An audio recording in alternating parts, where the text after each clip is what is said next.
Indian education system जिससे करोड़ों भारतीयों को लाखों शिकायतें। भारत में 5762 इंजीनियरिंग कॉलेजेस हैं जो हर साल 15 लाख इंजीनियर्स प्रोड्यूस करते हैं। टाइम्स ऑफ इंडिया की 2020 की रिपोर्ट्स के अकॉर्डिंग इंडिया में सिर्फ 3% ऐसे इंजीनियर्स थे जिनको अच्छी जॉब मिली है। अच्छी जॉब मतलब जिनकी salary 10 lakh per annum plus है। हर साल लगभग 55% इंजीनियर्स को ही जॉब मिल पाती है और लगभग 7 लाख इंजीनियर्स बेरोजगार रह जाते हैं, जिनमें से कुछ फर्दर डिग्रीज करते हैं, कुछ गवर्नमेंट जॉब्स की तरफ जाते हैं, कुछ 12th पास और बेसिक ग्रेजुएट्स के लिए जो कॉर्पोरेट जॉब्स होती हैं उनको करने लग जाते हैं। ऐसे ही भारत में हर साल लगभग 3 लाख MBAs नए बनते हैं। इकोनॉमिक टाइम्स की 2015 की रिपोर्ट्स के अकॉर्डिंग 3 लाख में से सिर्फ 12% MBAs को ही जॉब मिली थी। मतलब सिर्फ 3500 MBA ग्रेजुएट्स को ही जॉब मिल पाई, बाकी के MBA ग्रेजुएट्स अनएम्प्लॉयड रह गए। और आज ये नंबर 3 लाख MBA ग्रेजुएट्स में से जो पहले 12% को जॉब मिल रही थी आज सिर्फ 20% तक ही बढ़ पाया है। इंडिया में जॉब्स का हाल इतना बुरा है कि हर 4 में से 1 MBA ग्रेजुएट्स को जॉब मिल रही है, हर 5 में से 1 इंजीनियर को जॉब मिल रही है, हर 10 बेसिक ग्रेजुएट्स में से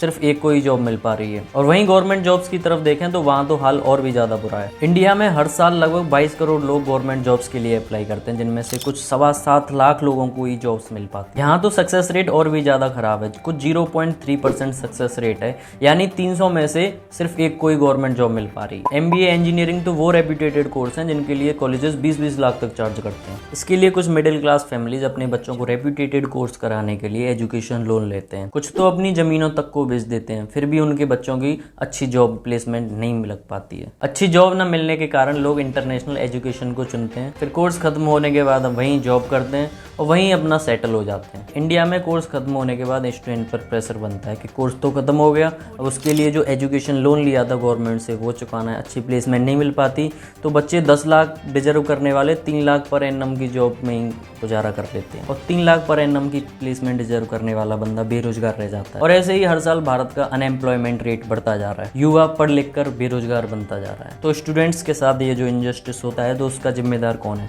स्कूल, कॉलेज, पेरेंट्स या टीचर्स या पूरा इकोसिस्टम? जानेंगे, लास्ट तक बनी रहिए। पुराने टाइम में इंडिया में गुरुकुल वाला एजुकेशन सिस्टम फॉलो किया जाता था, जहाँ स्टूडेंट्स को war, craft, philosophy, meditation, leadership, mathematics और साइंस जैसी एडवांस चीजें सिखाई जाती, जिससे एक बच्चे का पूरा ओवरऑल डेवलपमेंट हो जाए। लेकिन जब ब्रिटिशर्स भारत पर राज करने आए तो उनको डेवलप्ड यूथ नहीं चाहिए था, उनको चाहिए था एक इलिटरेट और कम डेवलप्ड माइंड वाला बंदा। तो इसके लिए एक ऐसा सिस्टम लाया गया जिसमें इंडियंस के साथ इंटरेक्शन में, कन्वर्सेशन में परेशानी ना हो और यूथ भी स्लेवरी वाले माइंडसेट का डेवलप हो। यही वो महाशय थे लॉर्ड मैक्यूले, जिन्होंने इंडियन एजुकेशन को डिजाइन किया था।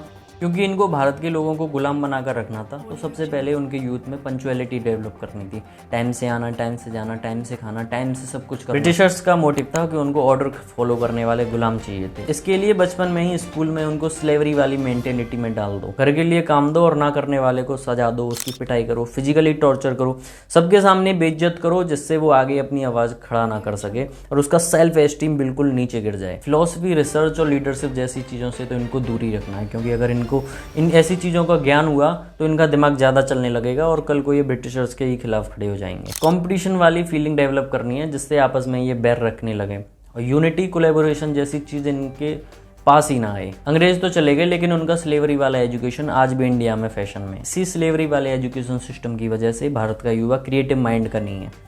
वो खुद तो काम कर सकता है लेकिन 4 लोगों से काम नहीं करवा सकता, वो कभी टीम नहीं बना सकता, लीडरशिप क्वालिटी जैसी कभी चीज उसके अंदर आई ही नहीं, उसके अंदर वो हिम्मत कभी आई नहीं कि दुनिया से अलग चलकर वो अपना कोई काम कर सके। और इसीलिए भारत का युवा आज अनएम्प्लॉयड है, उसके पास जॉब नहीं है, उसके पास कमाई का कोई जरिया नहीं, और वो भी कहाँ से? हायर करने वाली हर कंपनी चाहती है कि उसका एक एम्प्लॉय 4 अदर एम्प्लॉयज का काम कर ले। उसे लीडरशिप और मैनेजमेंट वाली चीजें आनी चाहिए, उसका माइंड क्रिएटिव हो, वो नए नए आइडिया सोचे और कंपनी के बिजनेस को आगे ले जाए। लेकिन जो आदमी जॉब ढूंढ रहा है उसे तो स्कूल में ये सारी चीजें डेवलप की गई हैं कि थोड़ा सा रट पढ़ के पास हो जाओ, ज्यादा दिमाग ना चलाना पड़े, और इन्हीं चीजों को अपनी आम जिंदगी में अप्लाई कर रहा है। कम से कम काम करना पड़े, गुजारे लायक सैलरी मिल जाए, और जिसके लिए वो काम कर रहा है उसकी कंपनी घाटे मुनाफे में जाए, उसको फर्क नहीं पड़ता। और इसी मेंटेलिटी से वो एम्प्लॉय कभी ट्रस्ट नहीं जीत पाता और बाकी एम्प्लॉयज के लिए भी जॉब के कई रास्ते बंद करवा देता है।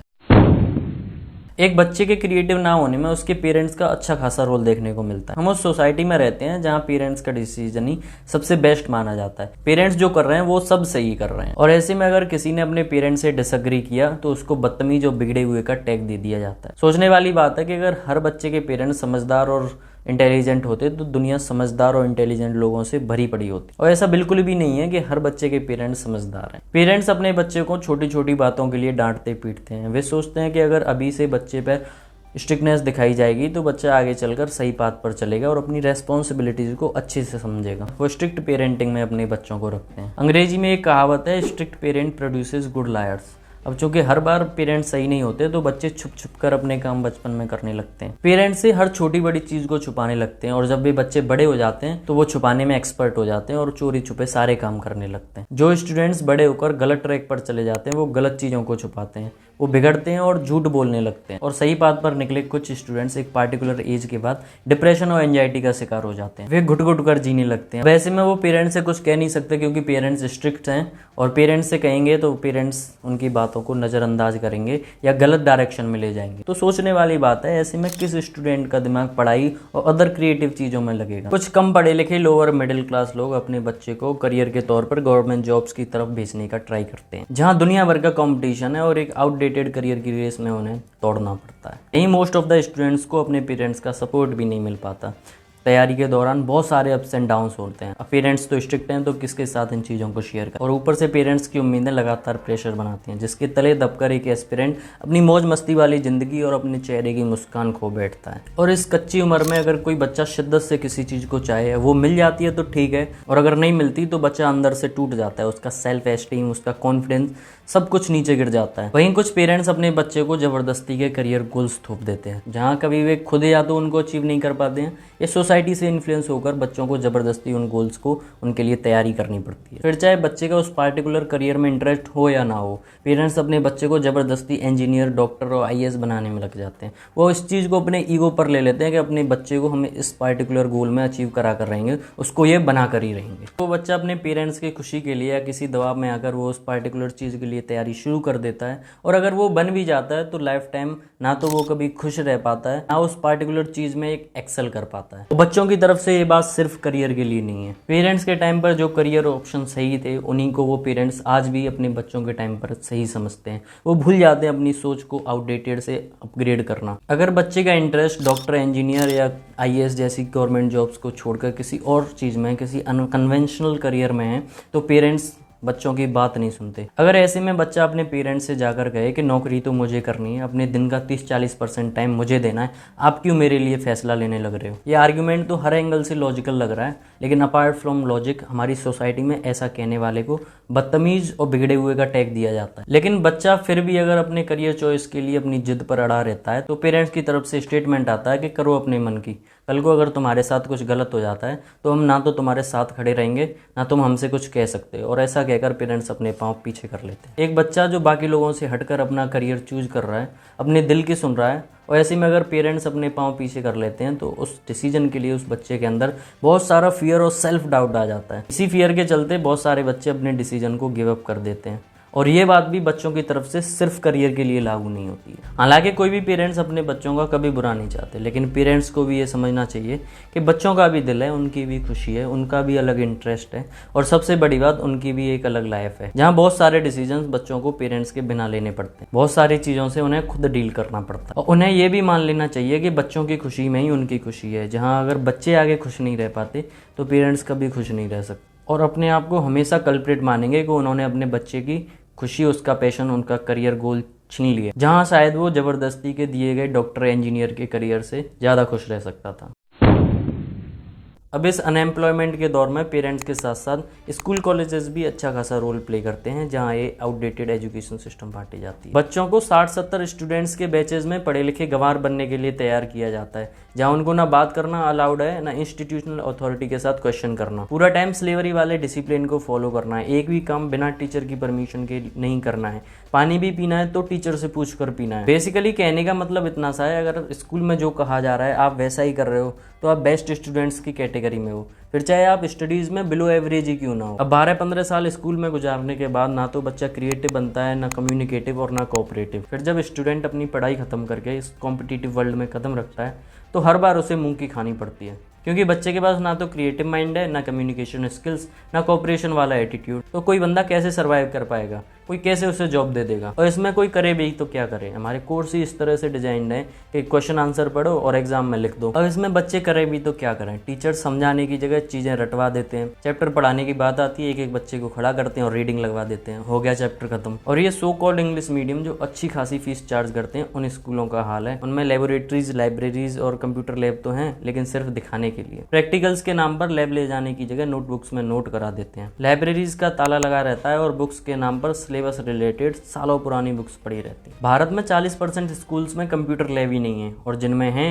उनमें ज्यादातर क्लासेस ही नहीं लगती। बच्चों को कंप्यूटर लैब की शक्ल तक नहीं दिखाई जाती। साल का एक बच्चे से 50-60 हजार रुपए चार्ज करने वाले स्कूल्स इस अपने टीचर्स को 15-20 हजार की सैलरी पर रखते हैं। तो कोई टीचर्स दिन का 6-7 घंटे क्यों अपना 100% देगा। वो भी अपनी स्लेवरी वाली मेंटेलिटी से वर्क करता है और अपनी फॉर्मेलिटी करके चला जाता है। प्राइवेट स्कूल शिक्षा बांटने वाले मंदिर कम और पैसा छापने वाली फैक्ट्री ज्यादा बन चुके हैं।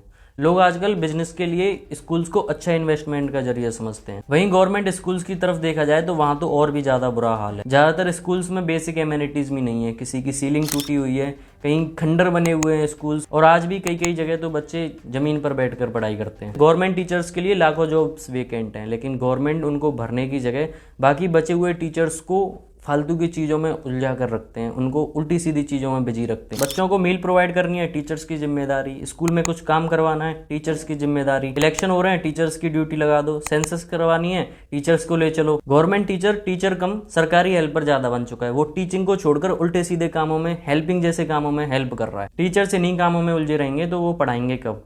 इसी वजह से लोग अपने बच्चों को गवर्नमेंट स्कूल्स में भेजना नहीं चाहते। गवर्नमेंट का पूरा रोल है सरकारी स्कूल्स की हालत बद से बदतर करने में। वो उनको सुधारने की जगह और बिगाड़ रही है। और इस चीज पर ना तो कोई मीडिया बात करता है, ना कोई पॉलिटिशियन बात करता है। मीडिया को तो वही पॉलिटिक्स, हिंदू मुस्लिम और स्पोर्ट्स जैसी न्यूज दिखानी होती है। उसे ना तो एजुकेशन से मतलब है, ना किसी देश के अनएम्प्लॉयमेंट से। वो एजुकेशन जहाँ बच्चे पर दबाव न डाला जाए, उस पर जबरदस्ती के सपने ना थोपे जाएं, बच्चे को अपने विचारों की आज़ादी हो, उसे सिलेबस के अलावा भी बाकी चीज़ों को एक्सप्लोर करने दिया जाए, जिससे उसे अपना इंटरेस्ट और पैशन पता चल सके और अपने पैशन को फॉलो करके वो कामयाब हो। बाकी नाकामयाबी तो जबरदस्ती की थोपी हुई चीज़ों में भी हो जाती है। स्कूल्स में बच्चों का ओवरऑल डेवलपमेंट होना चाहिए, उसे एक्स्ट्रा स्किल्स सिखाई जानी चाहिए, जिससे कम से कम वो आगे चल के बेरोजगारी का शिकार ना बने। फाइनेंस की नॉलेज दी जानी चाहिए, उसे जिम्मेदार नागरिक बनाना चाहिए, और एक जिम्मेदार नागरिक का देश के प्रति क्या कर्तव्य होता है ये भी बताना चाहिए।